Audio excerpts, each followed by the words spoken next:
आपको बता दें कि ये सूत्र बिल्कुल आसान तरीका से आपको बताया गया है कैसे निकालना है, तो आप गौर करेंगे। tan थीटा बराबर सूत्र होता है sin थीटा बटा cos थीटा, ये याद रखना है। tan थीटा बराबर sin थीटा बटा cos थीटा होता है। अब देखिए यहाँ पे tan, इसलिए आप थीटा के मान पे हम 0 डिग्री का निकालेंगे, जैसे कल sin 0 का निकाले थे। फर्स्ट वीडियो कल का देख लीजिएगा, समझ में आ जाएगा। तो tan 0 बराबर sin 0 बटा cos 0 होता है। अब देखिए tan 0 बराबर, याद करिएगा sin 0 का मान इसमें देख लीजिएगा कल वाले वीडियो में कि sin 0 का मान कितना था, तो sin 0 का मान 0 आया था, और cos 0 का देखिए तो cos 0 का मान 1 आया था। अब 1 से जब 0 में भाग करिएगा ना तो 0 होगा, तो अब इससे पता लगा कि tan 0 का मान 0 होता है। उसी तरह से tan 30 का निकालेंगे, फिर वही सूत्र sin थीटा बटा cos थीटा आता, तो थीटा के मान पे 30 रख देंगे तो sin 30 हो गया बटा cos 30 हो गया। यहाँ पे tan 30 का निकाले तो tan 30 बराबर sin 30 का मान चेक करेंगे उसमें कितना आया था। अब अगर आप sin का देखे होंगे तो आपको ये समझ में आ जाएगा। sin 30 का मान 1/2 होता है और cos 30 का मान 3/2 होता है। देखिए 1 2 3 4 पद में है, तो ऊपर वाले को पहले उतार देते हैं और नीचे वाले को ऊपर ले जाते हैं, 2/√3 हो जाएगा। अब 2 से 2 कट जाएगा, 1 और बाटा में हमारा √3 मिला। तो tan 30 का मान आपसे कोई पूछे तो tan 30 का मान 1/√3 होता है। उसी तरह से tan 45 का आप निकालिए, बिल्कुल आसान तरीका है, थोड़ा सा संघर्ष करिएगा तो समझ में आएगा, क्योंकि बिना संघर्ष सफलता नहीं मिलने वाली है। tan 45 बराबर sin 45 बटा cos 45। अब देखिए tan 45 बराबर sin 45 का मान आप देख लीजिए नेक्स्ट वीडियो में, यानी पहला जो वीडियो था उसमें आप देखिए sin 45 का मान 1/√2 आया था और cos 45 का मान भी 1/√2 आया था, 4 पद में, इसलिए यहाँ पे नीचे वाले को ऊपर ले जाएंगे, 2 से 2 कट जाएगा, 1/1 1 से 1 कट जाए, यहाँ पे 1 हमारा मिलेगा। तो अगर कोई पूछे tan 45 का मान कितना होता है तो tan 45 का मान 1 होता है। आपको दोनों तरीका बताया जा रहा है, आप इसको याद भी कर सकते हैं और निकाल कर भी देख सकते हैं। आगे आइए tan 60 का निकालना है, तो वही होगा tan 60 बराबर sin 60 बटा cos 60। tan 60 बराबर sin 60 का मान याद करते हैं, तो sin 60 का मान जब हम देखेंगे ना तो √3/2 होगा, और cos 60 का जब देखिएगा वीडियो में तो आपको दिखाया गया कि 1/2 आया है। अब यहाँ पे 4 पद में, तो इसमें भी नीचे वाले को ऊपर करते हैं और ऊपर वाले को नीचे, तो 2 से 2 कट जाएगा, हमको मिलेगा √3/1, तो 1 का वैल्यू नहीं है इसलिए यहाँ पे √3 लिख देंगे।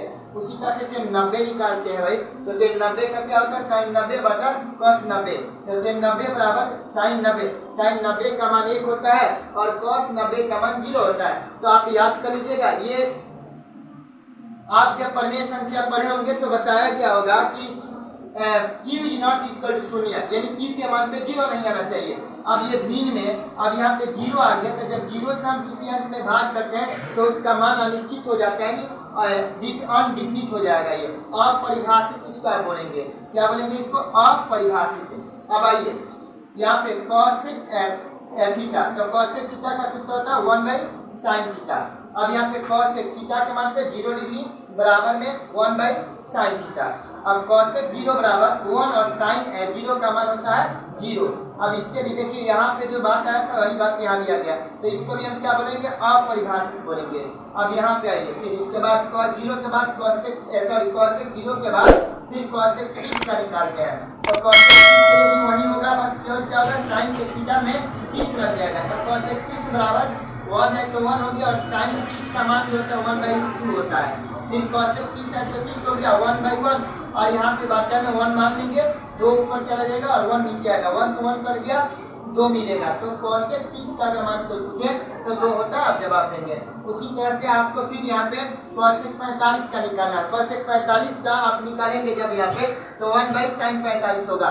cosec 45 है तो cosec 45 हो गया, 1 है तो 1 और sin 45 का मान 1/2 होता है। अब देखिए यहाँ पे ये फिर इसी तरह से जैसे ये आया था 3 पद में, उसी तरह से 3 पद में हुआ, नीचे वाले को ऊपर ले जाएंगे, ऊपर वाले के नीचे 1/1 और √2/1, 1 से 1 कट गया, √2 मिल जाएगा हमको यहाँ पे। तो cosec 45 का अगर कोई मान पूछता है तो √2 हो गया।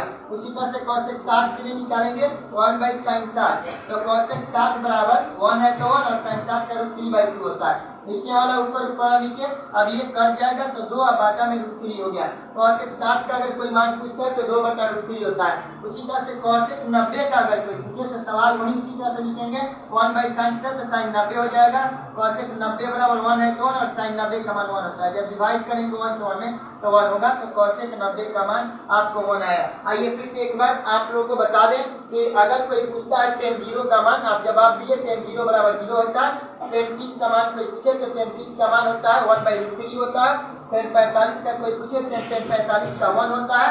tan 60 का कोई पूछता है तो tan 60 का √3 होता है और tan 90 का होता है अपरिभाषित। उसके बाद कॉसेक अगर आपको कॉसेक 0 का कोई पूछता है तो इसका भी अपरिभाषित होता है। और कॉसेक 30 का पूछता है तो कॉसेक 30 का आप जवाब दें कि कॉसेक 30 का जो मान होता है आपको 2 होता है।